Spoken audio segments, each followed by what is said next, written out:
vamos a presentar un tema.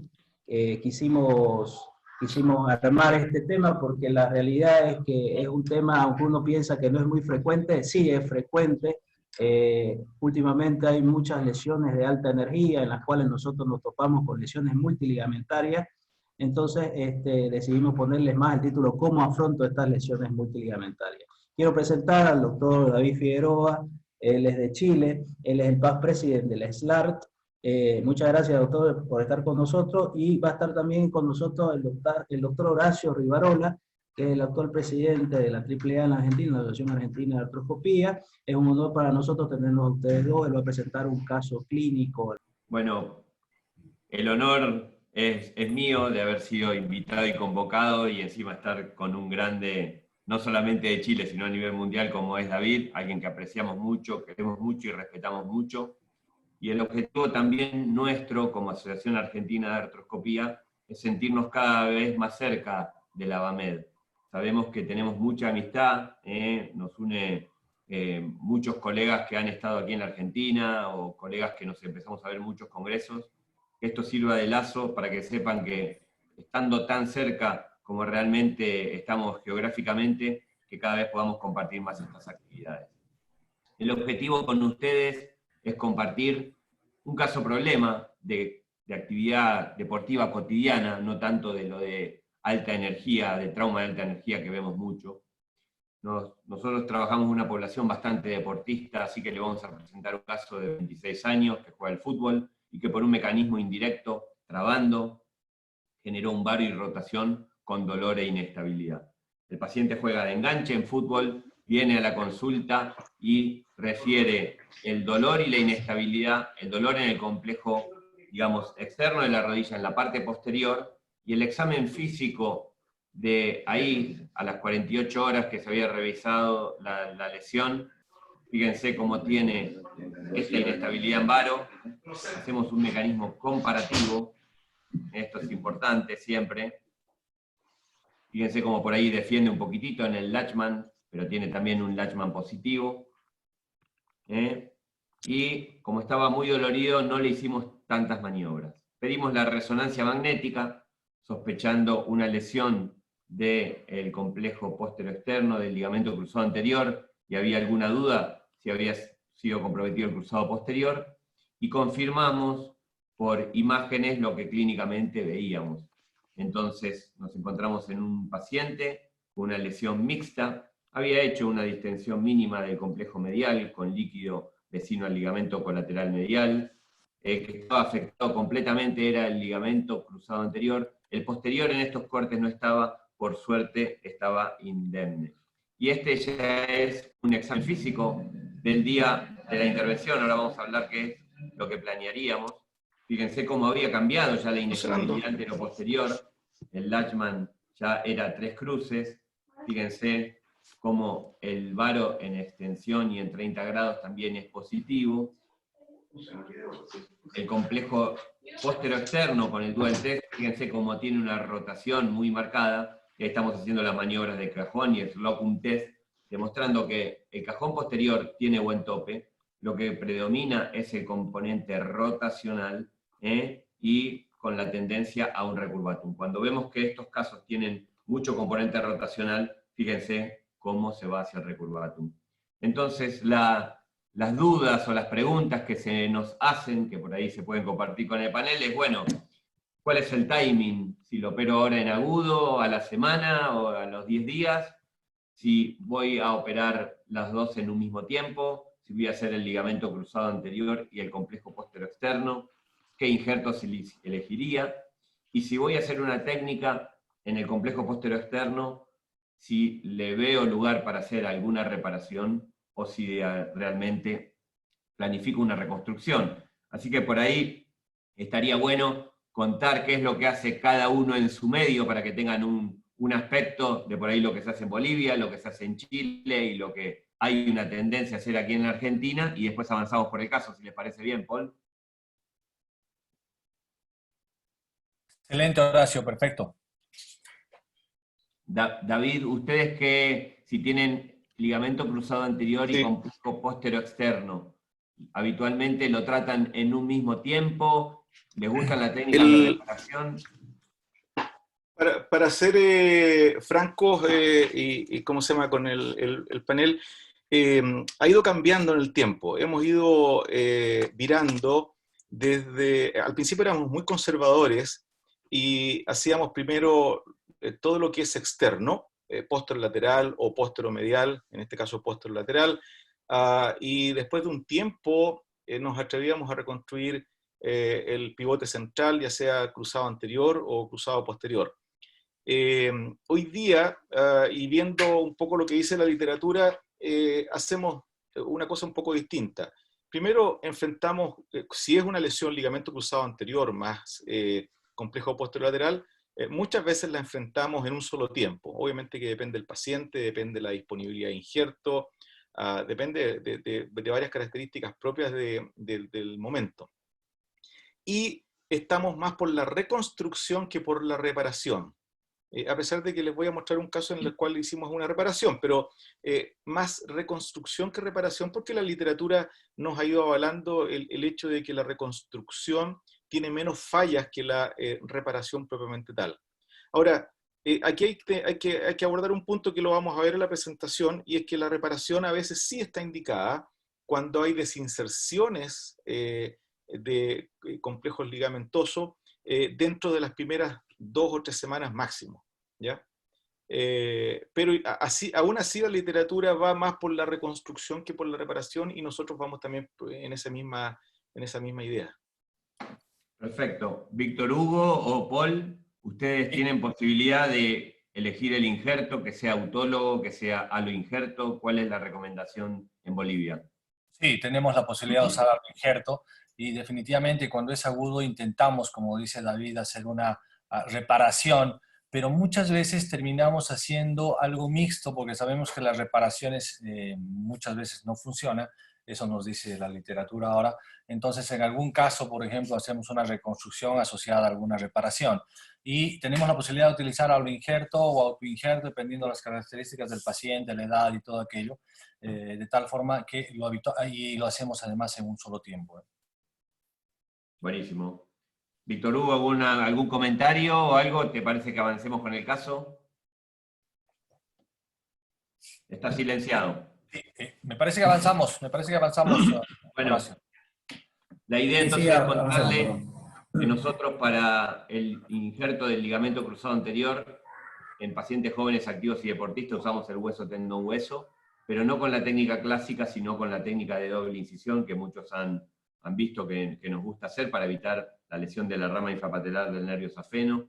Hicimos el estudio cadavérico, donde vimos que con esta doble incisión, que es muy anatómica, solamente en menos del 10% de los casos se daña estas ramas, y vamos a mostrarle entonces cuando entramos a la artroscopía, el compartimento medial estaba bien, con un buen menisco medial, una lesión completa del ligamento cruzado anterior, y cuando vamos al complejo lateral, vemos que se abre la rodilla, hay un drive-thru, donde yo puedo entrar muy fácilmente con mi artroscopio, y fíjense cómo se abre de forma inframeniscal y suprameniscal. A veces nos pasa que vemos y evaluamos cómo está el tendón del popliteo, que puede haber parte de remanente que tenga tensión, pero en estos grados, por ahí tan complejos, lo que planificamos es hacer una reconstrucción que además controle el componente rotacional. Y en este caso en particular elegimos la técnica de la Prade. Cuando hablamos de reconstrucción del ligamento cruzado anterior, lo hacemos con túneles anatómicos por portal anteromedial, y en este caso, perdón que se los voy a mostrar aquí, la idea es mostrarle cómo, si fuese una técnica transtibial monotúnel, fíjense dónde iría el taco de hueso, y lo que mostramos aquí, cómo uno tiene que acomodarlo en la posición del túnel que nos gusta, hacerlo de forma armónico, para que después podamos tener reconstrucciones que sean bien anatómicas, que respeten el footprint tibial y femoral. En algún caso, para evitar la colisión de túneles, que ahora vamos a hablar, y por ahí David va a hacer alguna mención después, es que antes de pasar el injerto a nivel femoral, hacemos nuestros túneles con las dos clavijitas a nivel del epicóndilo y de la fosa poplitea para evitar ese conflicto. Esto es lo que le estoy mostrando aquí. Habitualmente cuando hacemos la técnica mixta, como fue en este caso, lo que hacemos es un abordaje en palo de hockey apenas un poquito más pequeño de lo que tiende a hacer el profesor Laprade, pero lo importante es tener un buen acceso. Nos ubicamos un poquito, digamos, proximal, mínimamente sobre el epicóndilo lateral, y después marcamos esos 18 milímetros para tener este espacio, para que no haya confluencia de túneles. Y es muy importante fijarse esto, que nosotros tenemos que tener en el plano coronal también estos 30 grados buscando hacia proximal para evitar lo que hablábamos antes, la confluencia de túneles, sobre todo cuando hay reconstrucciones asociadas del ligamento cruzado anterior o posterior. Cuando hacemos la técnica de Laprade, el aloinjerto que más nos gusta es el de calcáneo Aquiles, porque con un Aquiles lo partimos en la mitad, hacemos 2 tacos de 9 y tenemos una longitud de por lo menos 20-22 centímetros. Entonces, de esa forma, nos ayuda a planificar toda nuestra reconstrucción. Que lo que tiene distinto de la técnica de Arciero es que obviamente estamos solidarizando la tibia con el peroné. Entonces, en estos casos, como el que les mostré, que tenemos mucho componente rotacional, nos gusta esta técnica, hacemos la fijación a nivel de ambos orificios, que fueron de 9 milímetros en el fémur con tornillos, y luego hacemos nuestra configuración de reconstrucción de todo el complejo, terminando nuestra fijación a nivel tibial, un poquito medial y proximal al tubérculo de Jerdí, en 60 grados para tener una buena reducción de la misma. Esto es como queda nuestra reconstrucción. Ahora vamos a hablar algunos por ahí detalles de por ahí cómo hay que hacer este túnel a nivel del peroné, que lo que hacemos es entramos de lateral hacia medial, desde distal hacia proximal, para tener un buen trayecto. Es muy importante en el postoperatorio inmediato hacer este examen físico. Debemos controlar que nuestros pacientes, antes de entrar a quirófano, tenían la competencia del ciático popliteo externo. Si no lo tenía competente, dejarlo bien asentado en la historia clínica y controlarlo en el postoperatorio inmediato. A veces uno dice, pero ni lo vi, ni lo fui a reparar, o al revés, lo reparé, lo vi, no lo tocamos. Bueno, todo esto tiene que estar documentado porque estamos trabajando en una zona que es propicio a esto. Lo que nos llevó con el tiempo, y esto habla por ahí un poco de la evolución que hablaba David antes, y fíjense, David con mucha experiencia, antes, hace 20 años lo hacíamos en 2 tiempos, hoy la tendencia es hacerlo en un tiempo, y a veces si es que no tiene mucho complejo rotacional, lo que hacemos es la técnica de Arciero modificada, que también la pueden hacer por un mini abordaje, o el abordaje que les mostré antes, y lo van a ver perfecto. Nosotros hicimos una experiencia de hacerlo con 2 incisiones o hasta con 3 incisiones, y la realidad es que es una técnica que es muy amigable cuando uno se familiariza. ¿Por qué? Porque aquí tenemos el aspecto, por ejemplo, del cóndilo lateral, donde es sencillo hacer los 2 orificios. Acá es importante bajarlo bien todo por debajo de la fascia.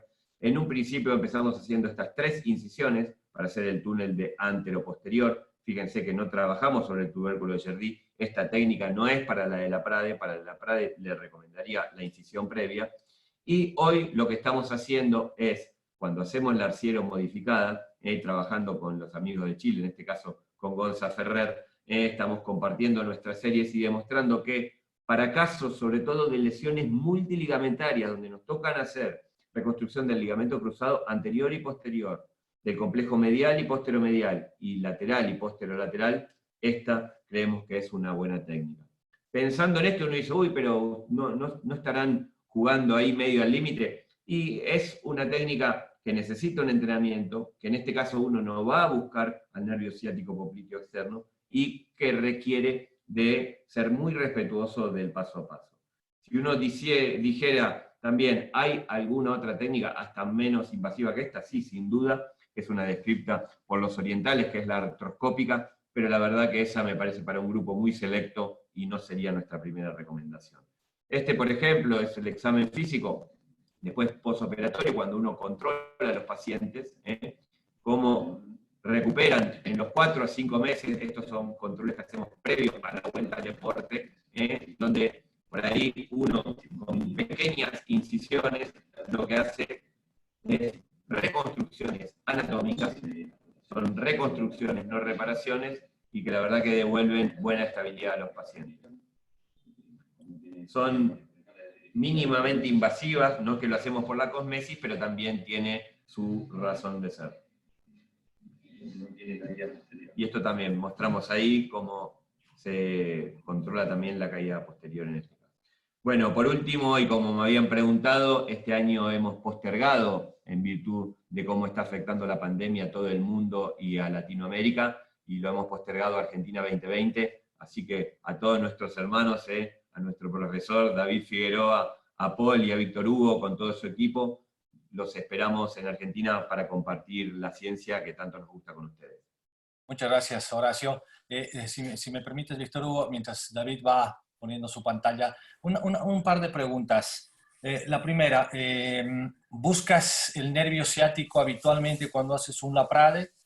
Uno, o una otra técnica. Y lo segundo, ¿cuál es tu indicación, tu parámetro para decir esta es más compleja, tiene una estabilidad mayor y por lo tanto le hago un Laprade, o a esta le hago un Arciero?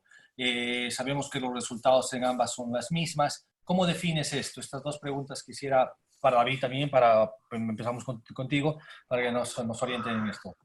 Son muy importantes las preguntas que tú has hecho, porque últimamente han salido trabajos que comparan Arciero y Laprade con excelentes resultados clínicos con las dos técnicas. Entonces, en esos pacientes que son deportistas jóvenes, activos por ahí, deportistas de alto nivel y que tienen un gran componente rotacional, y ahí le damos mucha importancia al dual test, es donde por ahí elegimos hacer la Laprade y no el Arciero. En un paciente de menor demanda y que no tiene tanto componente rotacional, sin lugar a duda, hoy estamos haciendo más Arciero que Laprade. Y en relación al nervio, si buscamos al nervio ciático popliteo externo, la verdad que para ser sinceros, antes por escuela lo buscábamos. Hoy cada vez menos. En las mini invasivas nunca, porque está contraindicado hacerlo. Y en la Laprade, la verdad que en las últimas cirugías, te diría de los últimos 3 años, tampoco lo buscamos de forma rutinaria. Esto es dispar, porque si uno habla con el profesor, digamos, Laprade, él lo hace rutinario y lo busca y lo deja ahí y lo mira. Pero nosotros hemos visto algunos casos que solamente por hacer la famosa reparación de pasarle una gomita y tenerlo reparado, han tenido algún compromiso, digamos, sensitivo motor. Hoy nosotros, nuestra recomendación es no, pero bueno, sabemos que vamos en contra de muchos profesores. No, esto es muy variable, sí. David, ¿qué puedes decirnos sobre esto antes de que empieces tu tema? Sí, es más o menos la misma conducta, pero yo siempre voy a buscar el nervio, me doy 5 minutos, busco el nervio, lo aíslo, lo dejo identificado y después sigo la cirugía con toda tranquilidad. Nunca he dejado de hacerlo. Segundo, en el 90% de los casos uso la técnica anatómica de Laprade. Es lo que me gusta, es lo que nos ha dado buenos resultados. Hemos modificado la técnica haciendo un solo, les voy a mostrar algún caso, haciendo un solo tarugo a nivel condilar, femoral. Y en cuanto a Arciero, creo que Arciero controla muy bien la inestabilidad lateral, pero no controla bien la inestabilidad rotacional. A pesar de que hay, como decía Tacho, hay estudios que muestran, comparativos, que muestran más o menos buenos resultados y resultados muy similares, pero en un paciente que tiene mucha inestabilidad posterolateral, el complejo AR4, el complejo popliteo fibular, no lo controla bien el Arciero, así que yo prefiero un Laprade. Por eso, la mayoría de los casos, yo diría 90% yo uso Laprade.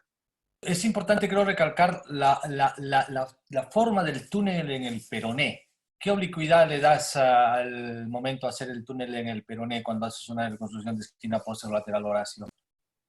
Nosotros lo que hacemos es que le damos, la verdad, bastante oblicuidad al mismo, porque si uno lo hace muy horizontal, queda un túnel corto. Entonces, por lo menos tenemos entre 45 y 60 grados, vamos desde lateral hacia medial y vamos buscando como si fuese la apófisis estiloides, que sea, digamos, medial a esa apófisis estiloides para que tenga un trayecto de por lo menos 30 milímetros. Eso es muy importante, hay que colocar el dedo en la parte posterior donde colocamos nuestra clavija, el dedo con protección para evitar el daño, pero tener un buen ángulo. Antes había algunos túneles que eran muy horizontales, muy cortos, y hacían dos cosas: túnel corto y fractura de cuello de peroné.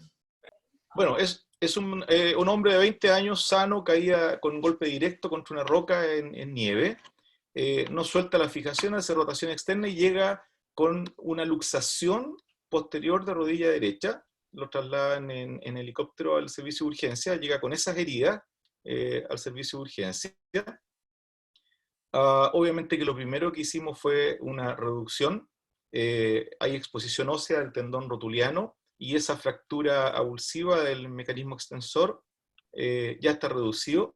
Lo mandamos inmediatamente a hacer un angio-escáner para ver si había lesión vascular y ver cómo seguíamos. El angiotac mostró que no había lesión vascular, y ustedes ven la fractura avulsiva. ¿Se ve bien ahora las imágenes? Perfecto. Perfecto. Ya. Muy bien, muy Ustedes bien, ven la Federico. imagen avulsiva del tendón rotuliano. O sea, este niño presentó una luxación de rodilla con una rotura expuesta del mecanismo extensor. Lo primero que hicimos fue un aseo quirúrgico a las 2 horas de ingreso. La avulsión, hicimos una resección del polo distal y una reinserción de esa manera con 3 suturas de fiberwire, puntos transóseos. Y no quisimos hacer nada sobre la luxación de rodilla, pensando en que esto podía infectarse, y la idea era tratarlo como una fractura expuesta. De modo que a las 24 horas hicimos una resonancia magnética que muestra ustedes ven un gran edema en la zona posterolateral, una lesión importante del complejo posterolateral, pero además una lesión por lo menos grado 3 del complejo medial y posteromedial, y el pivote central cruzado anterior y cruzado posterior completamente lesionado. Esto es lo que llamamos una lesión ligamentosa. Esperábamos un tiempo prudente, fuimos a hacer un abordaje el posterolateral. Ustedes ven ahí está el nervio identificado con un Penrose en este caso. Así es como me gusta a mí, dejarlo siempre, y siempre, como decía un profesor antiguo mío, siempre mirando al enemigo cuando hacemos el trabajo. Y aquí lo que hablábamos con Tacho recién, y en cuanto a la reparación o reconstrucción. Este niño lleva 18 días de evolución y tiene una avulsión del tendón conjunto. Eso es lo que tenía en realidad. Y decidimos, a pesar de que ya lleva 18 días, hacer una reinserción del tendón con un par de anclas. Y tenía también una desinserción en el yerdí de la banda iliotibial, una desinserción parcial. Entonces le puse un ancla a la zona del yerdí, un ancla a la cabeza del peroné, y reinsertamos en las estructuras haciendo una técnica reparativa. 3 meses después de la primera cirugía hicimos la segunda cirugía, reconstrucción LSA y LSP en un solo tiempo. Para ello usamos tendón de Aquiles para LSP y halo injerto de tendón rotuliano para ligamento cruzado anterior. Este es el paciente 6 meses postoperado. La verdad es que lo único que quería era volver a la actividad deportiva. Estos videos no sé por qué no se cargaron, pero no importa. Este es el examen de resonancia magnética prácticamente al año de evolución. Ustedes ven el ligamento cruzado anterior. Quizás yo criticaría un poco vertical hoy día, no es lo que estamos precisamente tratando de hacer hoy día, pero controla bastante bien la estabilidad anteroposterior y el cruzado posterior con buena integración también. Esta es la imagen, ustedes ven el gran engrosamiento del tendón patelar por el proceso cicatricial después de ambas cirugías. Y esto es lo que abajo, ese puntito es el paciente, al año y medio esquiando en los Alpes y haciendo nuevamente sus piruetas. ¿Se alcanza a ver, cierto? Sí, bueno, se ve. Este volvió al año con el ligamento cruzado anterior de la otra rodilla roto, y tuve que hacer una reconstrucción primaria, pero volvió a competir y sigue compitiendo. Un caso complejo que después podemos discutir algunas cosas de ese caso. En cuanto, vamos a hacer una revisión de este cuento de las lesiones multiligamentosas. La anatomía, todos saben que hay 4 complejos importantes, el pivote central, el complejo medial y posterolateral, los estabilizadores, cada uno del punto de vista biomecánico va a contribuir a ser un restrictor primario o un restrictor secundario de la estabilidad. No voy a ahondar esto, creo que tiene que ser conocido. En cuanto a qué se define como multiligamentosa, porque uno piensa lesión multiligamentosa e inmediatamente da la idea de que estamos frente a una luxación de rodilla. No siempre es una luxación de rodilla. El término multiligamentoso se refiere esencialmente a 2 de las 4 estructuras principales involucradas. Y muchas veces se usan indistintamente luxación para hablar de multiligamentoso, pero hay un pequeño error semántico al respecto, porque una lesión del ligamento cruzado anterior con una lesión del complejo medial es una lesión multiligamentosa también, y claramente no es una luxación. Complejo, hablamos de una lesión compleja cuando compromete el pivote central. Y eso sí es definitorio de luxación de rodilla. Cuando está comprometido el pivote central, cruzado anterior y posterior, sí estamos en una luxación de rodilla. Hay distintos patterns de luxación. Aquí nuevamente les puse el ejemplo de ese paciente. El examen clínico para mi gusto es fundamental al momento de definir los complejos comprometidos. Aquí ustedes ven a la izquierda en el video un complejo medial y probablemente posteromedial. Miren la cantidad de apertura que tiene el paciente cuando uno aplica un poco de estrés en valgo prácticamente en 0 grados. Arriba el cajón posterior y abajo una inestabilidad más bien rotacional. Miren la cantidad de rotación externa que logra ese paciente con las maniobras de rotación, y no solamente eso, sino que además un cajón posterior. Arriba ustedes ven inestabilidades posterolaterales en extensión, aplicación de estrés varo, y abajo este test que nos da mucha información en 30 grados. Miren ustedes la rotación en relación a la otra extremidad, y en 90 grados más bien para ligamento cruzado posterior. Ustedes ven el SAC test también, y otros test que hablan de rotación.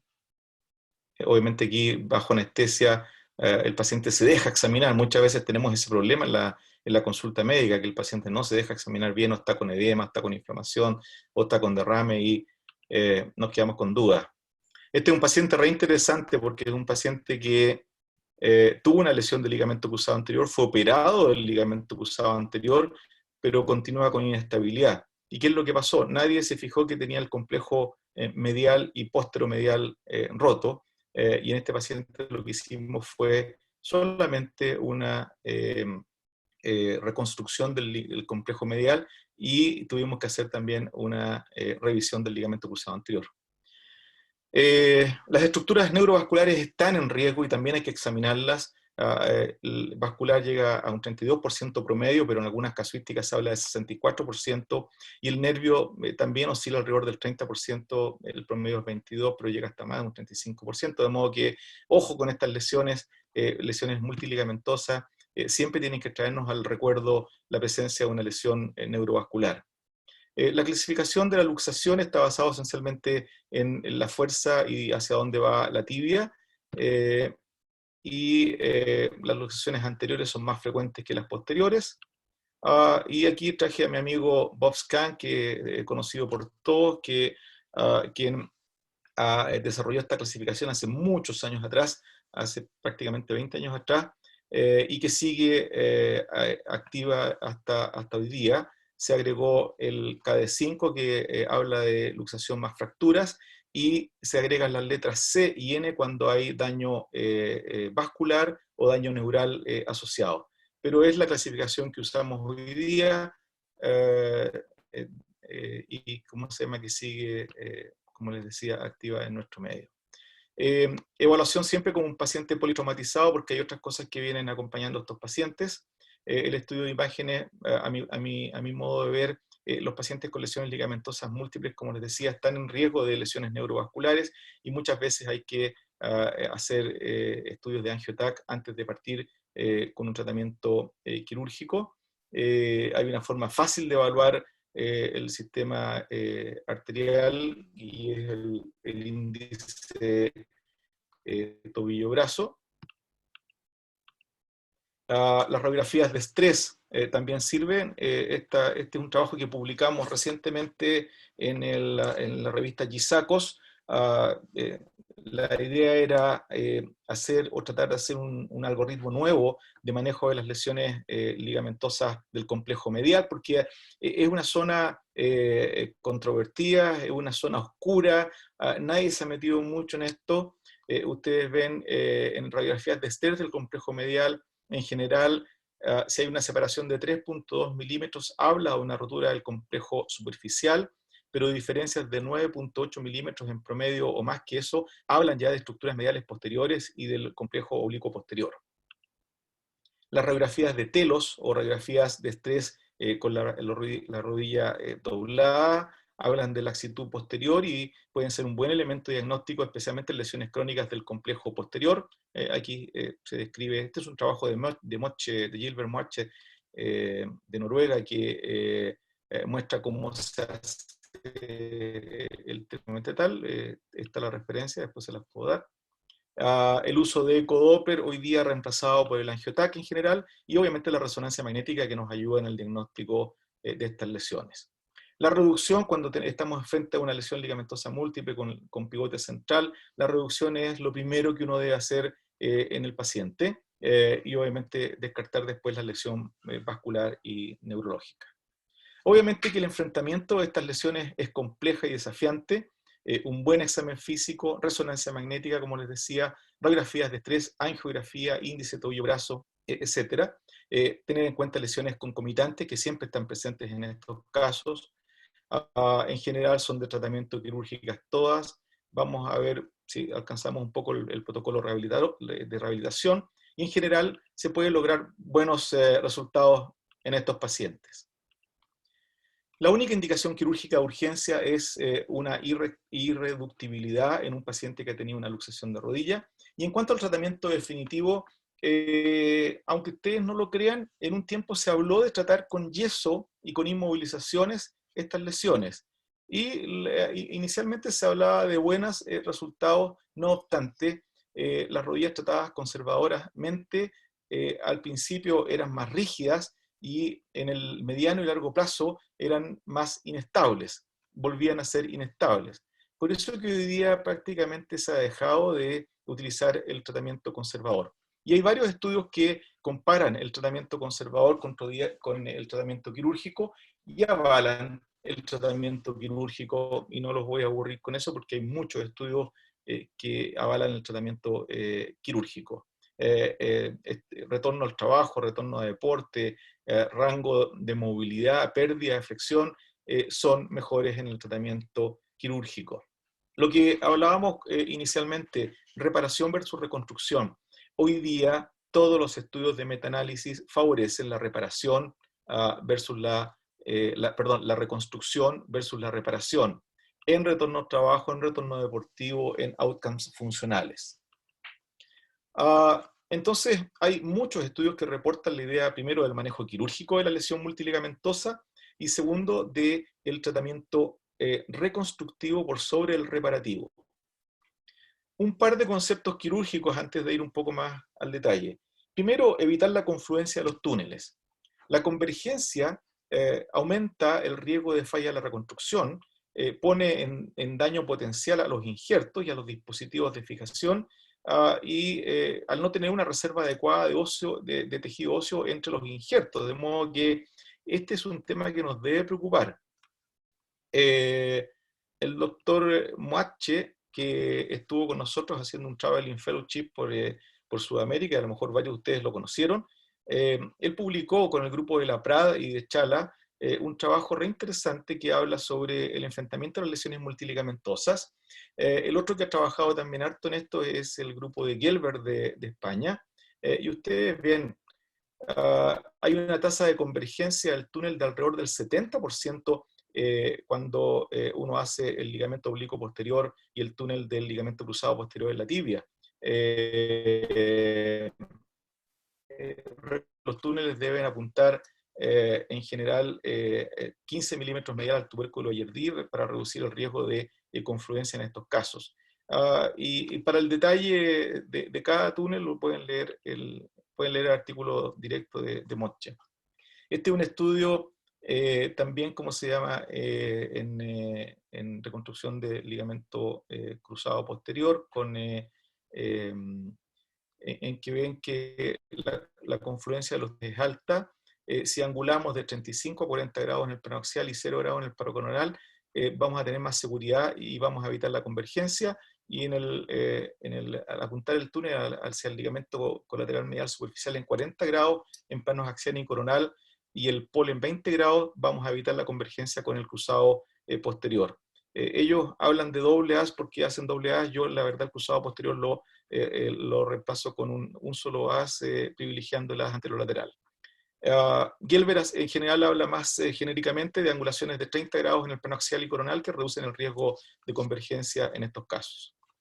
Lo otro importante es el orden de tensión. ¿Cómo vamos a tensionar las estructuras ligamentosas reconstruidas? Es un tema de debate, no obstante, hay varios estudios biomecánicos que avalan comenzar por el ligamento cruzado posterior para restaurar el pivote central y la tibia luxada hacia atrás, seguido del cruzado anterior en extensión, así garantizamos el pivote central, después la esquina posterolateral y finalmente la esquina posteromedial. ¿Cuáles son mis preferencias? Fijar el ligamento cruzado posterior, como les decía, yo reconstruyo esencialmente monobanda anterolateral a 90 grados, hago un cajón anterior, restablezco la luxación tibial a lo normal, después me voy al ligamento colateral lateral o estructuras laterales a 20 a 30 grados de flexión de rodilla, con una ligera fuerza en valgo. Después seguimos por las estructuras del complejo posterolateral a 60 grados de flexión y rotación neutra, y finalmente el ligamento cruzado anterior cerca de la extensión completa, y si tenemos esquina posteromedial también la hacemos cerca de la extensión. Como les decía, de las indicaciones quirúrgicas ya sabemos que el tratamiento conservador es pobre y que la reconstrucción está más avalada que la reparación. ¿En qué momento? En agudo hablamos en general de cirugías entre el día 1 y día 21. La mayoría no hacemos cirugía el día 1, vamos más hacia la segunda, hacia la tercera semana. Palmer hablaba de la regla de oro, ojalá agudo dentro de los primeros 14 a 21 días, pero cuando tenga las condiciones óptimas. Estos son pacientes que hay que operar en el servicio de urgencia una vez que llegan, hay que operarlos de día, con todos los implementos, un gran instrumental quirúrgico, ojalá con aloinjertos. Los resultados, los agudos son mejor que los crónicos. El agudo sin duda aumenta la incidencia de rigidez y el crónico aumenta la incidencia de laxitud. Hay que discutirlo con el paciente. Reparación o reconstrucción, a pesar de que sabemos que la reconstrucción está mejor avalada hoy día, tenemos que estar preparados también para la reparación, como el caso que les mostré al principio. Aquí, y ahí tengo una pequeña discordancia con mi amigo Tacho.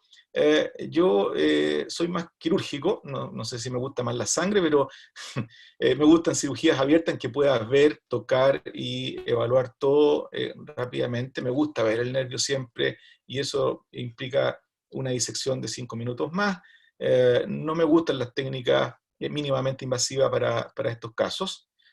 Tenemos que tener selección de injerto. Yo la otra vez discutía con algunos cirujanos que no tienen acceso a los injertos y la verdad me cuesta imaginarme qué haría con un paciente con una lesión multiligamentosa sin tener a los injertos, y eso puede ser un tema de discusión después.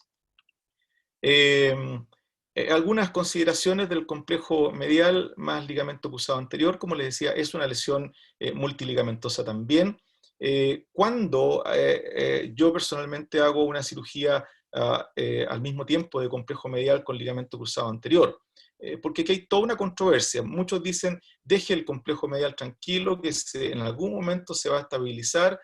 Yo estoy de acuerdo en gran parte con eso, pero en los pacientes que tienen un AMRI, una inestabilidad medial rotatoria interna, en esos pacientes yo trato de hacer la reconstrucción en un tiempo y rápidamente, sin esperar los procesos de cicatrización del complejo medial.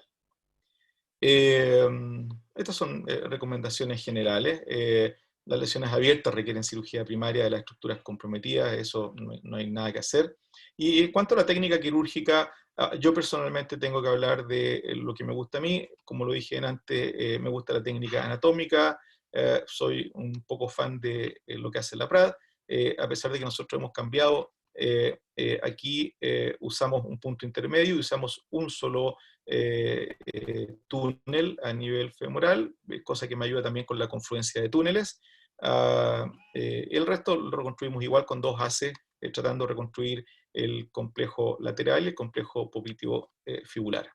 En el medial también uso técnica de la PRAD con 2 fascículos, uno que reconstruye el colateral medial superficial y otro que reconstruye el complejo oblicuo posterior. Este es un paciente con una gran lesión lateral. Ustedes ven prácticamente el menisco está extruido, cruzado anterior, cruzado posterior.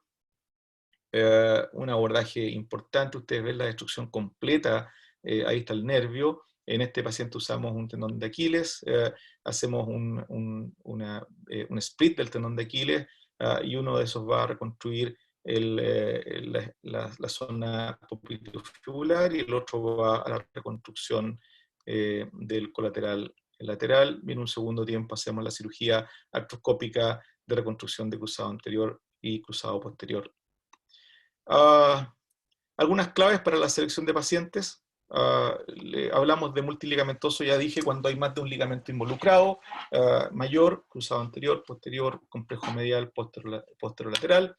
La mayoría son pacientes activos sin comorbilidades mayores, pero hay que pensar que vamos a enfrentarnos también a pacientes con algunas lesiones de politraumatismo. Hay que evaluar detalladamente todas las lesiones, no solamente las del complejo ligamentoso. Estos pacientes tienen también lesiones meniscales, lesiones condrales. Los pacientes obesos tienen mayores tasas de complicaciones y de rotura de estas lesiones. Y retrasar la cirugía en pacientes con lesiones vasculares. En cuanto al posicionamiento, es importante que el paciente se coloque para permitir una flexión y extensión completa de la rodilla. El injerto, tenemos que asegurar, como les decía, la disponibilidad de injertos para realizarlos, y habitualmente yo particularmente comienzo por las estructuras mediales, laterales primero, ya que la extravasación de líquidos de la artroscopía puede afectar la visualización posterior de estas. Los túneles los ubicamos en huella anatómica y en zona anatómica. Todas las posiciones y orientaciones de los túneles se planifican para evitar la convergencia, como les decía.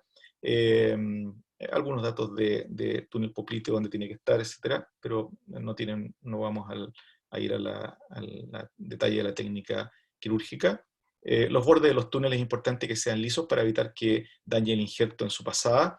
La fijación ya vimos que tiene que ser una fijación secuencial. Yo primero tenso el cruzado posterior, después la esquina posterolateral, luego el cruzado anterior y finalmente el complejo medial. Y en la rehabilitación, proteger el rango de movimiento precozmente es importante. Hacer un trabajo periódico de carga de peso progresivo, activar el cuádriceps y la movilidad de la rótula, y hablar con el paciente, porque la rehabilitación de una lesión multiligamentosa lleva por lo menos entre 9 a 12 meses. Gracias. Muchas gracias, doctor Figueroa. La verdad que bastante completa su charla. Deja todo bastante claro desde la cirugía hasta la rehabilitación. Una consulta para los dos para los dos panelistas.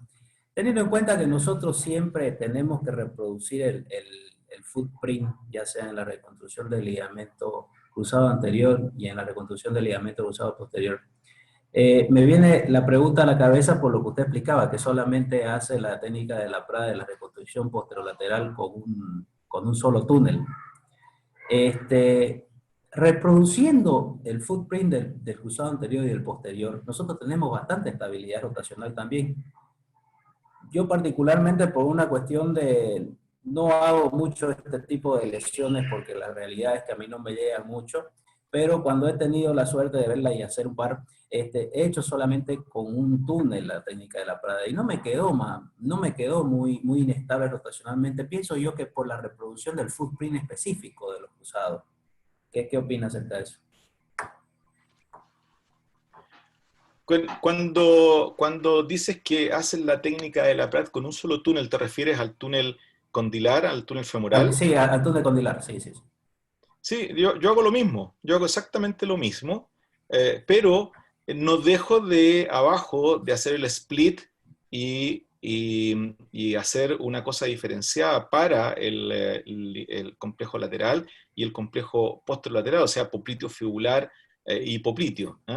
Yo creo que la estabilidad rotacional está dada esencialmente por el popliteo y por el popliteo fibular especialmente. Entonces, da lo mismo, y por eso que nosotros dejamos de hacer dos túneles a nivel femoral, porque son dos probables confluencias más y riesgos más. Dejamos de hacer eso porque vimos que no hay diferencias desde el punto de vista, por lo menos clínica. Y si Arciero tiene una técnica, y Larsson tiene una técnica simple, que ya tienen algunas muestras biomecánicas que controlan también estabilidad rotacional, ¿por qué no hacer un solo túnel a nivel femoral? Yo estoy de acuerdo contigo, un solo túnel a nivel femoral.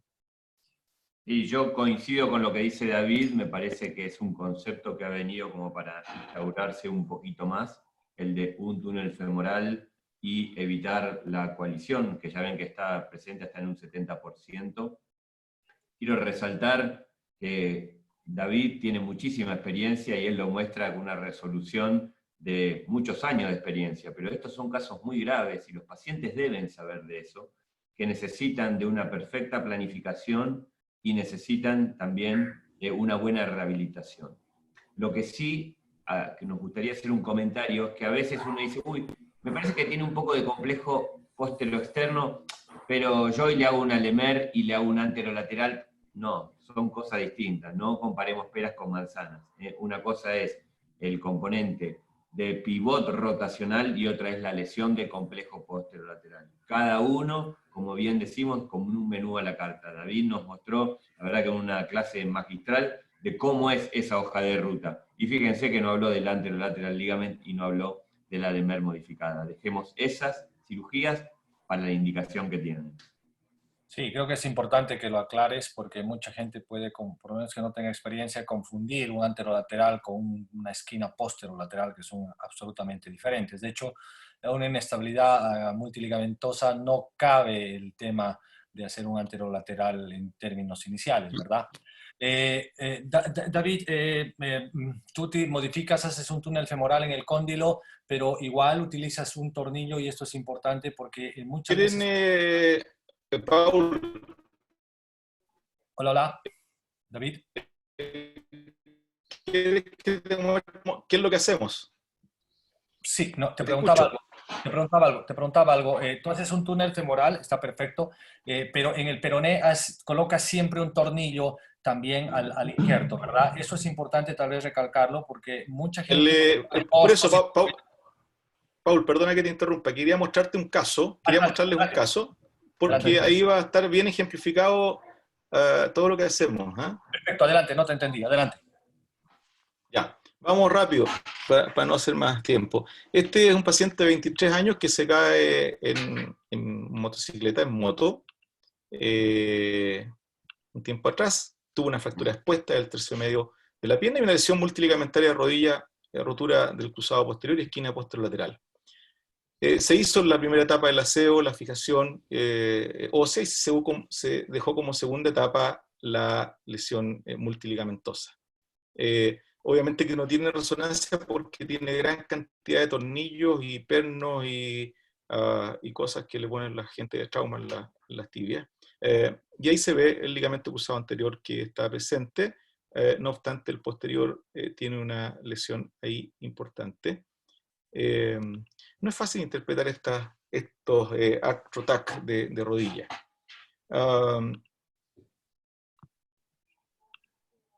Y este es el paciente entrando a pabellón. Ustedes ven un SAC test positivo y mucha inestabilidad rotacional. ¿Qué es lo que hicimos? Un abordaje lateral. Ahí van a ver, aquí está el nervio como me gusta a mí buscarlo y dejarlo puesto. Aquí se ve el tendón del bíceps, tendón conjunto y el tracto iliotibial arriba. La neurolisis, la liberación en realidad no es neurolisis. Identificamos la parte distal del ligamento colateral lateral, lo fijamos con sutura y lo traccionamos para a nivel proximal poder ver dónde está el footprint adecuado. Aquí hicimos una artroscopía después de hacer ese abordaje inmediatamente para ver si habían lesiones locales de menisco. Alguien está preparando el tendón de Aquiles, ustedes ven bastante grande y permite una pastilla ósea de 9, 10, 11 si es necesario. Hicimos el segundo, aquí vamos muy rapidito con la artroscopía. Mientras me están preparando el injerto, ahí está el ligamento cruzado anterior, se ve laxo obviamente porque el cruzado posterior no está presente, queda solamente esa banda muy inestable que no es funcional. Ahí preparamos el footprint femoral del ligamento cruzado posterior, hacemos un abordaje posterolateral siempre que es necesario para la evaluación del footprint femoral. A mí me gusta usar este sistema retrodrill para hacer el túnel femoral, es mucho más práctico y tiene menos posibilidad de daño en las estructuras posteriores. Ahí está haciendo el túnel del femoral.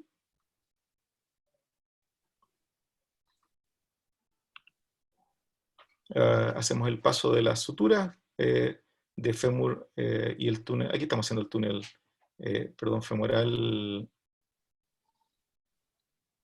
También con técnica fuera adentro.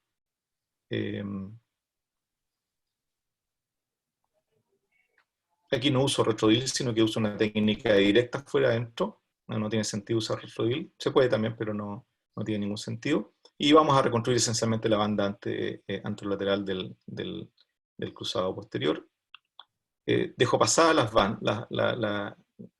el injerto del cruzado posterior y lo voy a fijar una vez que ya tenga lista gran parte de mi reconstrucción de la esquina posterolateral.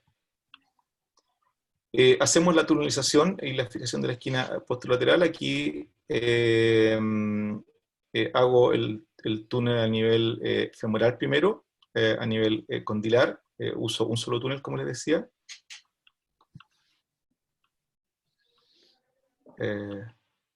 Estamos haciendo el túnel.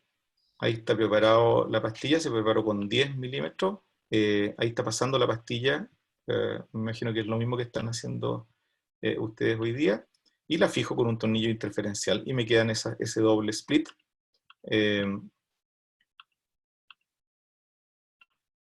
Ahí está fija la pastilla. Y vamos a reparación del tubérculo Jerdí anterior, y por sobre la meseta hacemos el túnel con esta guía. A mí me gusta usar esta guía, esta es una guía Artrex, pero hay otras empresas que también tienen guía para precisamente salir en un punto a 1 centímetro bajo la meseta tibial posterior, porque si uno usa una guía adecuada puede salir en cualquier parte y puede dañar también estructuras posteriores. Hacemos un brocado de 10 milímetros y van a pasar 2 injertos. Dejamos pasar la sutura. Y aquí, no sé si se alcanza a ver. Estamos pasando la pastilla de abajo de la bandilotibial. Y en la fíbula, aquí estamos colocando el tornillo, un tornillo fibular siempre.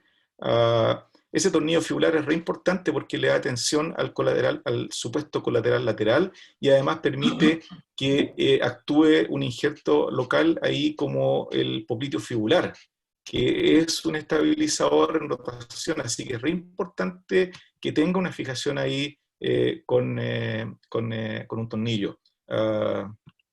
Esta es la posición. Yo creo que es suficiente, porque el resto son fijaciones nomás. Era para mostrarte dónde coloco el tornillo en la zona fibular, cómo se coloca y la importancia que tiene en controlar, en darle control al popliteo fibular ahí. Perfecto, esa era la pregunta, precisamente ese tornillo es muy importante para ir de Un poco larga la respuesta. Sí, quedó claro que hay que fijarlo. Excelente. Ahora David, no sé cómo lo hace Horacio, nosotros utilizamos la guía para hacer el retrodrill, porque utilizamos un tie rod para fijar el cruzado posterior, que nos parece más fácil y más sencillo. No sé si hacen lo mismo o alguna vez lo hicieron. Y nos evitamos otra incisión en la parte medial de la rodilla. No sé, Horacio, si lo haces así, ¿cómo lo haces tú? Sí, son variantes, la verdad que hoy tener la técnica de retrodrill o por ahí usar un flip cutter para la tunelización y es un cuidado más, es un cinturón más, es una precaución más. Mucho tiene que ver a veces los costos, porque si uno lo pudiese tener en forma rutinaria, sin duda lo usaríamos, pero cuando son lesiones multiligamentarias, a veces tenemos un poco esa limitación. Y ojo con el tema de que a pesar de que use un retrodrill, no lo controle. Me parece que como lo mostró David, hacer un portal posteromedial o posterolateral para verlo, es algo que lo hacemos en forma percutánea, mínima. Está bueno el doble chequeo, está bueno la limpieza, aconsejamos que lo hagan. El control, digamos, de la salida a nivel de la tibia en el cruzado posterior es muy importante. Algunos lo hacen con radioscopía asistida. Nosotros hace un tiempo ya que no estamos utilizando tanto la radioscopía, porque hacemos todo, esta doble técnica, y como muy bien mostraba David, la visión posterior de la tibia, ya sea con el portal posteromedial o posterolateral, nosotros hacemos un poquito más el posteromedial, en este caso particular, y la visualización de la salida del pin guía y retrodrill. Pero que no quede como que es la única posibilidad, sino que es una muy buena variante para estos casos. Perfecto, sí, así es. David, entonces tú en la esquina posterolateral utilizas 3 tornillos, uno femoral, uno fibular y uno en la tibia para el túnel tibial, ¿cierto? Así es. Perfecto. Así es. Sí. Y estoy usando tornillos PIC. Ya no uso más tornillos bioabsorbibles. Creo que dan una buena fijación inicial, pero se ha demostrado que pierden fijación en el tiempo y además hacen reacciones importantes, inflamatorias, cuando se comienzan a degradar. Yo he visto que algunos incluso usan tornillos interferenciales metálicos. ¿Ya? Hola David, Horacio, ¿cómo están? Buenos días, ¿cómo están? Un gusto verlos. Bueno, he estado viendo y acompañando la sesión, ha sido realmente muy interesante. Quisiera compartir algunas cosas al respecto, inclusive de las preguntas que hacían en el chat y también lo que David comentaba al respecto de qué hacer si no tienes injertos, injertos. Bueno, yo voy cerca de los 100, de las 100 grandes, de 100 multiligamentarias, estoy cerca ya.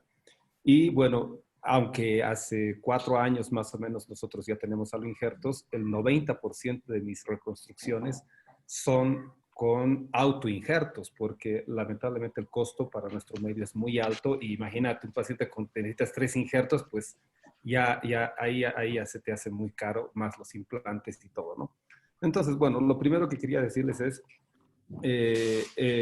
yo consigo retirar 3 injertos de un solo miembro, es decir, tanto rodilla como tobillo, porque puedo retirar peroneo corto, puedo retirar isquiotibiales, eso siempre, y ahí tengo que decidir en que si voy a retirar cuadricipital o tendón rotuliano. Ahí ya va la elección, porque no es bueno retirar los dos al mismo tiempo. Y si necesitara, porque tengo hasta inclusive un caso, tengo de revisión de multiligamentaria, un paciente que trabaja saltando y haciendo este tipo de cosas, se rompió 3 ligamentos y a los 4 o 5 años llegó con 2 rotos otra vez, cruzado anterior y posterolateral. O sea, tuve que usar 5 injertos en ese paciente, ¿no? Entonces, y de la otra puedes sacrificar la otra rodilla. Ahí tienes, en total, puedes retirar 6 injertos de un solo paciente. Inclusive esto fue discutido en una mesa de ISACOS en México, en donde yo estaba como panelista también. Entonces ahí se conversó todo esto y evidentemente la experiencia de otros países en retirar varios injertos de un solo paciente no hay, porque la mayoría de los países tiene injertos a disposición e inclusive bancos propios de sus propios hospitales, no necesitan ni siquiera comprarlos, ¿no? Entonces, con respecto a las preguntas en ese sentido, creo que esa es la respuesta. Puedes sacar hasta 6 injertos de un solo paciente, ¿no? Con relación a hacer, no sé si esta es una pregunta para más adelante, si se animan a hacer los famosos que ahora se están haciendo, utilizar el fiber tape para ayudar en la reconstrucción y que sea más estable. Yo en multiligamentarias personalmente no lo hago. En alguna vez, eventualmente, en algún paciente que necesite un alto rendimiento deportivo, puedo animarme a hacer, pero no es mi rutina. Ahora, con relación a lo que comentaba hace un momento, efectivamente yo tampoco radioscopía, pero lo hago hace unos 10 años. Los primeros años he comenzado haciendo, como decía David también, he comenzado haciendo la cirugía multiligamentaria, y esto es una recomendación para todos los que están empezando a hacer esto: hazle en 2 tiempos.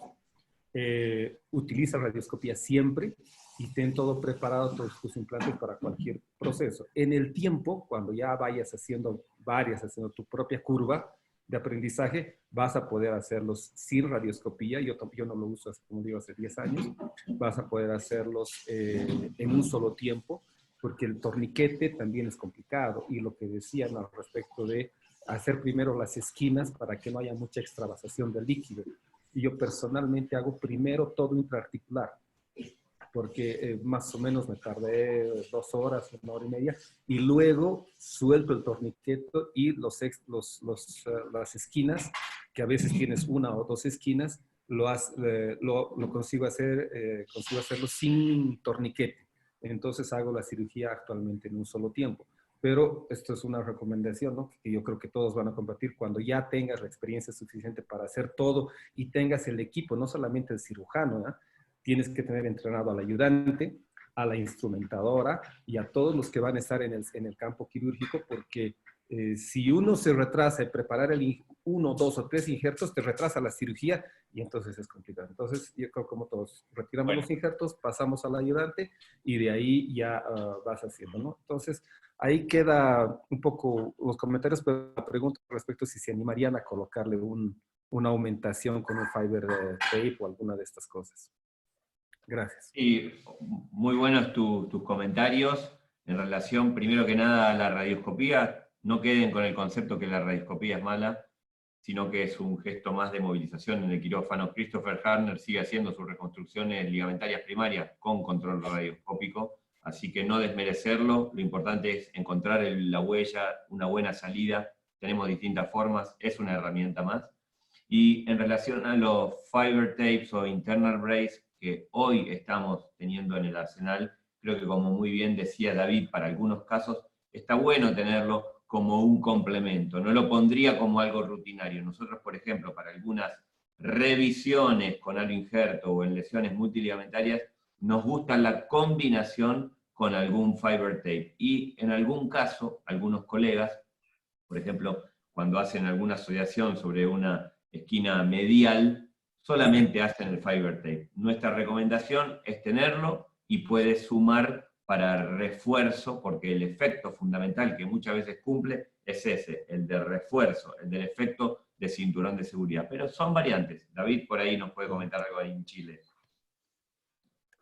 Sí, de internal brace, la verdad que en mi poca experiencia que tengo con internal brace lo he usado particularmente en pacientes con lesión del ligamento cruzado anterior, asociado a lesiones del complejo medial, grado 3, con gran inestabilidad medial, y lo he usado con cierta precaución porque, de hecho, tengo un par de pacientes que hicieron una rigidez importante.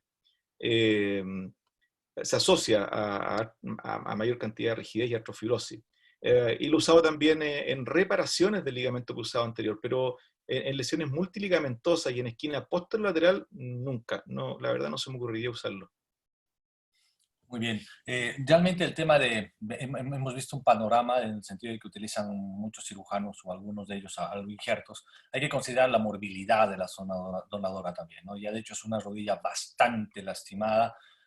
Tomar muchos injertos es posible, 3, 4, 5, pero hay que considerar esto. Personalmente nosotros utilizamos, este es nuestro equipo acá en Santa Cruz, mucho aloinjerto.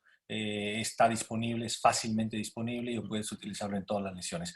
Una pregunta que quería hacerlo a los dos panelistas es, ¿el postoperatorio cómo lo hacen? Por ejemplo, ¿utilizan un soporte anterior para levantar la tibia en el caso del posterior? ¿Cómo manejan en la esquina posterolateral? Cada uno tiene su protocolo. Nos gustaría que nos expliquen, Horacio, David, por favor, en el orden que ustedes prefieran. Primero David, que es el más referente, aprovechémoslo. No, dijo Horacio primero. Oye, no, la rehabilitación, yo diría que se complejiza un poco cuando uno hace como lo tratamos de hacer hoy día, cuando hacemos una técnica combinada en un solo tiempo, ¿ya? Es mucho más fácil la rehabilitación cuando lo hacíamos antes en 2 tiempos y claro, rehabilitar una esquina posterolateral, una esquina posteromedial requiere esencialmente un brace con disminución de la movilidad en las primeras 3 a 4 semanas y un rango de movimiento que va aumentando gradualmente de acuerdo a la tolerancia y a la cicatrización de los tejidos.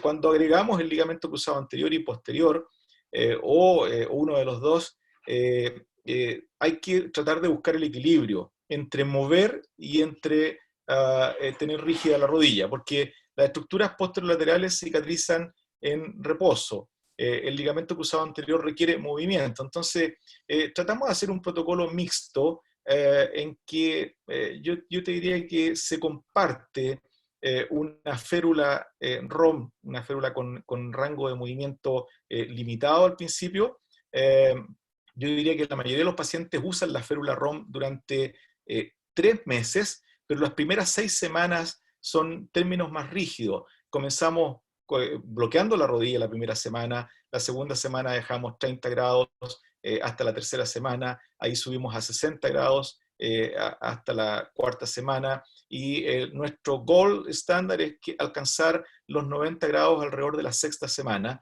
en que ya liberamos la férula en términos del movimiento más profundo.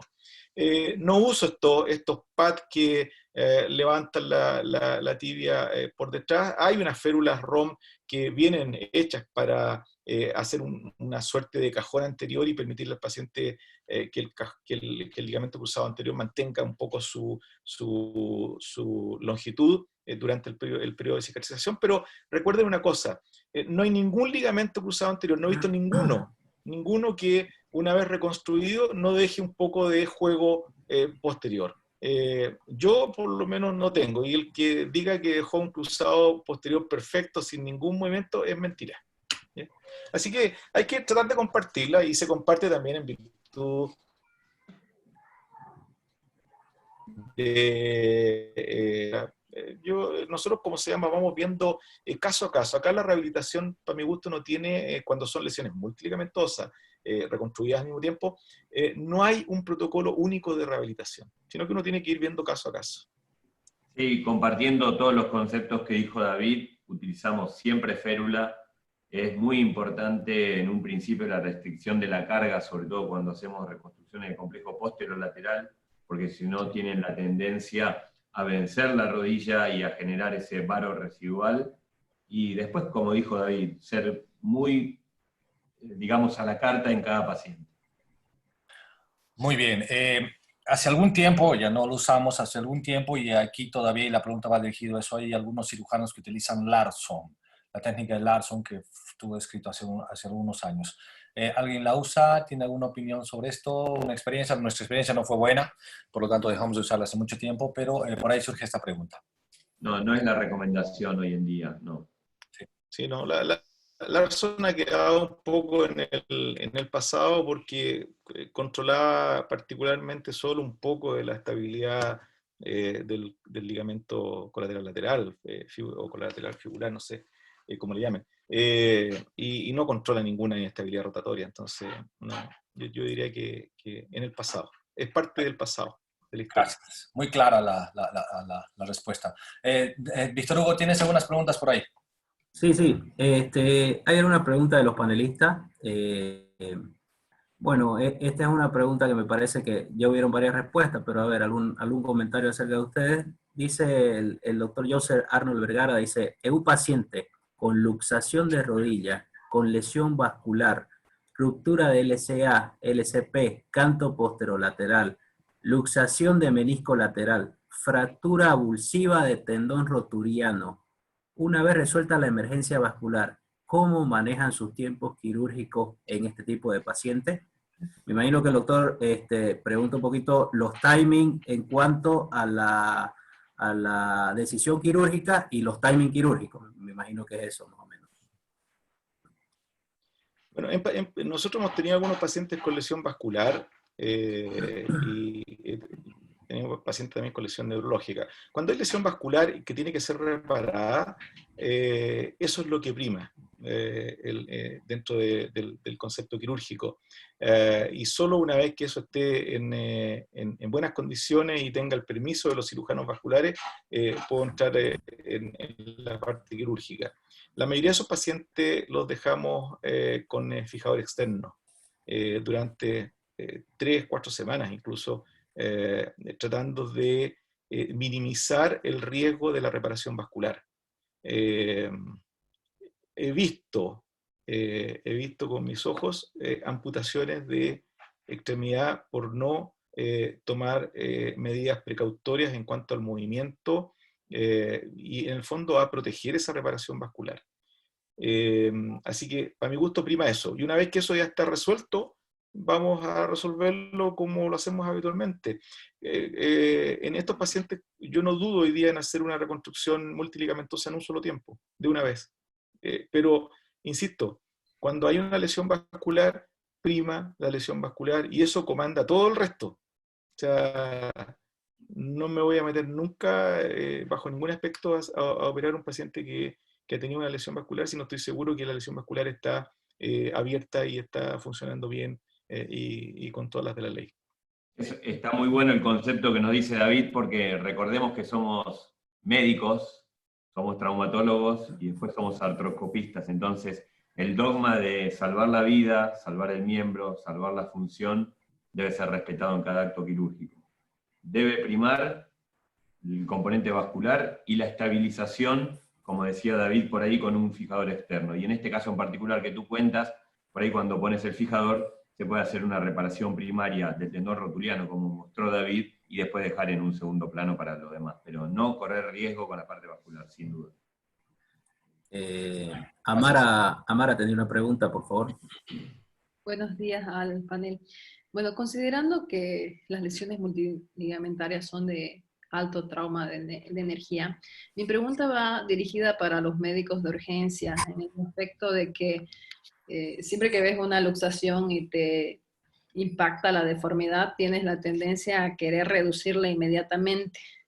Y sabemos también que la irreductibilidad y las lesiones vasculares son razón de cirugía inmediata. ¿Cuál es la conducta que ustedes aconsejarían con un paciente que ha tenido un trauma de alta energía, en este caso con una luxación, ¿no? Sí, es muy importante la evaluación de ese miembro cuando llega, porque puede tener vos lo recibes en tu departamento de emergencias y tienes la rodilla luxada. Le constatas si tienes pulso. Haces la reducción, vuelves a constatar si tiene pulso.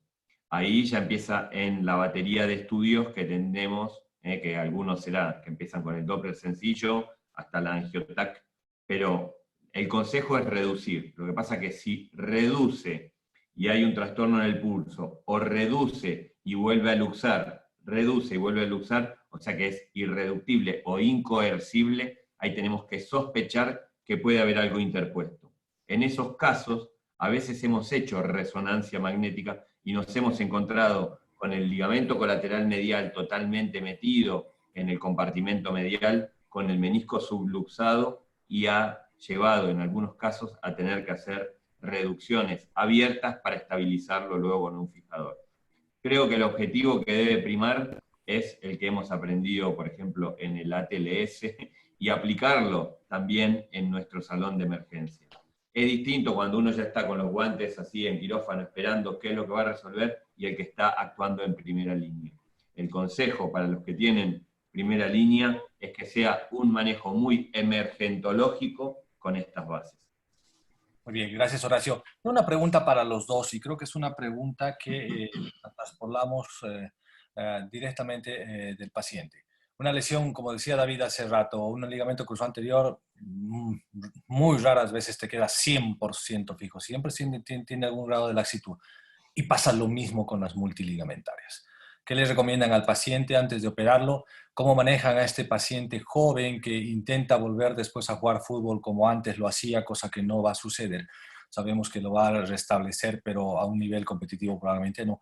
¿Cómo manejan esto? Y esta pregunta es importante para que nosotros como cirujanos, o por lo menos la gente más joven, aprenda a manejar estos pacientes.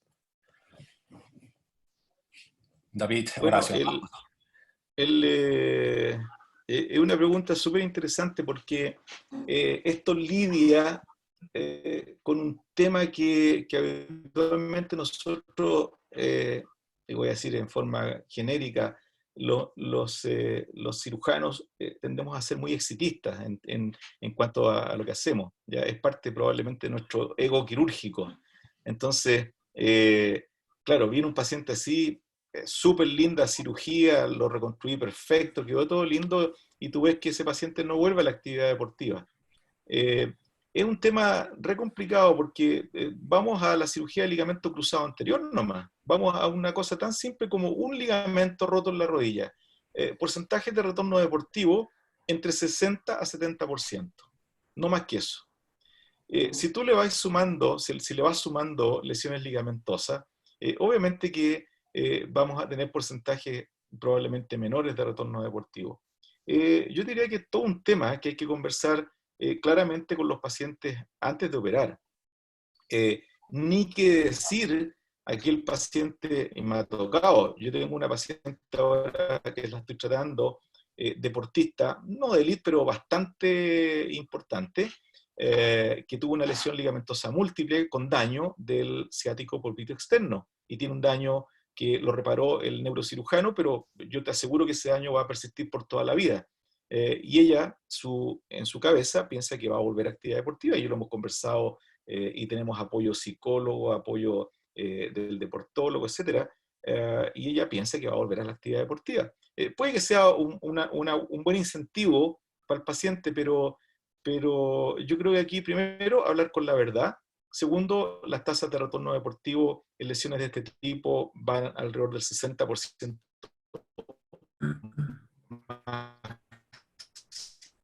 máximo, y es bien frecuente que queden pequeñas rasgos de inestabilidad o posterolateral o anterior, manejar ópsis secundaria. Muchos de estos pacientes que les gusta esquiar, yo les digo que para esquiar usen una órtesis CTI, una estabilizadora, y lo hacen muy bien con eso. Pero hay otros deportes en los que no se puede. Entonces, tenemos límites, y eso es lo que hay que hablar con los pacientes, de que van a haber limitaciones.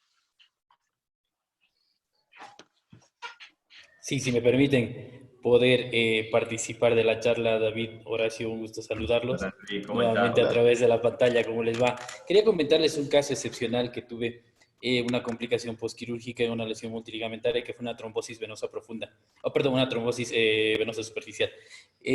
¿Ustedes han tenido esa complicación? ¿Cómo la han manejado? ¿Realizan una profilaxis antitrombótica en los casos más graves, que tal vez lleven un tiempo prolongado de fijador externo? ¿Algún tipo de protocolo? Sí, es muy importante lo que vos planteás, porque por ahí en estos casos donde hay lesiones multiligamentarias, el paciente va a tener una estasis las primeras semanas. Nosotros por protocolo sí hacemos la tromboprofilaxis. La verdad que a veces ocurre que hay trombosis venosa profunda que pasan silente y uno no las tiene diagnosticadas, pero han ocurrido. una trombosis venosa por ahí no es tan difícil, pero a veces pueden terminar en un TEP. Entonces, en estos casos de politrauma o pacientes que han pasado por terapia, nosotros sí cumplimos con el protocolo. Muy bien. Hay una pregunta, Pablo, de nuestro amigo Pablo Cornejo de Ecuador, y me parece una pregunta muy interesante. Un paciente mayor, 65 años, con artrosis, luxación con lesión vascular de la rodilla, que amerita bypass. ¿Hay cabida para una prótesis con constricción como tratamiento definitivo?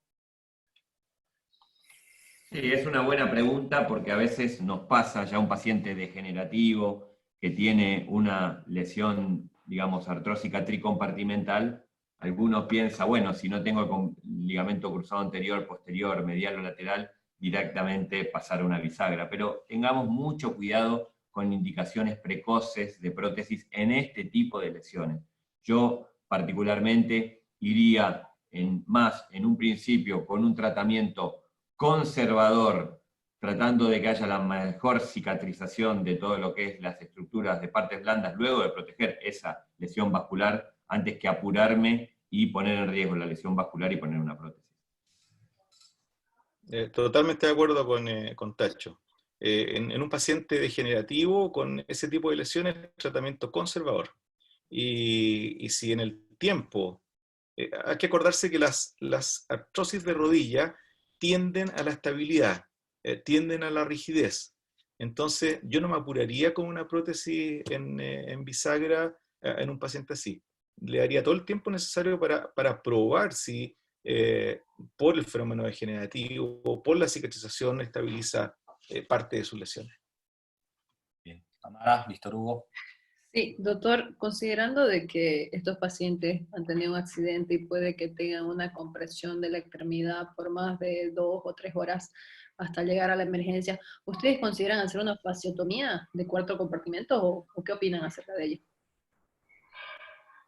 No, para mi gusto la fasciotomía está relacionado con síndromes compartimentales o síndromes de pérdida de la vascularidad. A los cirujanos vasculares les gusta mucho cuando el paciente ha quedado en procesos de isquemia por largo tiempo, a pesar de que no está demostrado un daño estructural del músculo. Ellos prefieren hacer fasciotomía a veces de entrada, cuando el paciente tuvo una lesión de la poplitea y quedó 2 o 3 horas en isquemia. Lo hacen casi en forma, ¿cómo se llama?, generalizada. Yo particularmente no he hecho, no he tenido que hacer hasta ahora, porque en mi caso personal va más asociado a síndromes compartimentales. Pero insisto, los vasculares muchas veces lo hacen de partida en un paciente que ha estado sometido a isquemia por largo tiempo, por más de 2 horas. Muy bien. Víctor Hugo. Muy bien. Creo que ya estamos en tiempo y forma. Hemos tenido, la verdad, que casi alrededor de 100 participantes dentro de la hora y media que hemos estado con la charla. Queda agradecerle al doctor Figueroa, al doctor Horacio, por la predisposición de compartir toda su experiencia, todos sus conocimientos con nosotros. La verdad que ha sido un placer para todos los de Abamed tenerlo ustedes acá. Y bueno, esperando que las próximas oportunidades podamos tenerlo nuevamente. Paul, no sé si querés dar las palabras de despedida como presidente. No, agradecerle a David, a Horacio, grandes amigos, siempre con la disponibilidad de su tiempo para enseñarnos, aprender de ellos, es fantástico. Es un gusto tenerlos, ojalá que pase toda esta epidemia y podamos tomarnos aquí un vino, una cerveza aquí en Santa Cruz, va a ser fantástico. Esperemos que nuestra reunión sea así, en presencial. Mientras tanto, les agradecemos por vía virtual que estén con nosotros, David, Horacio. Bueno, sí, te vamos a cobrar la palabra, Paul, totalmente, especialmente por el vino y por la cerveza. Ya nos veremos allá en Santa Cruz y gracias por la invitación. Obviamente un honor estar aquí con ustedes y compartiendo con los amigos de siempre. Gracias, muchísimas gracias por la invitación y un placer enorme. Los apreciamos mucho.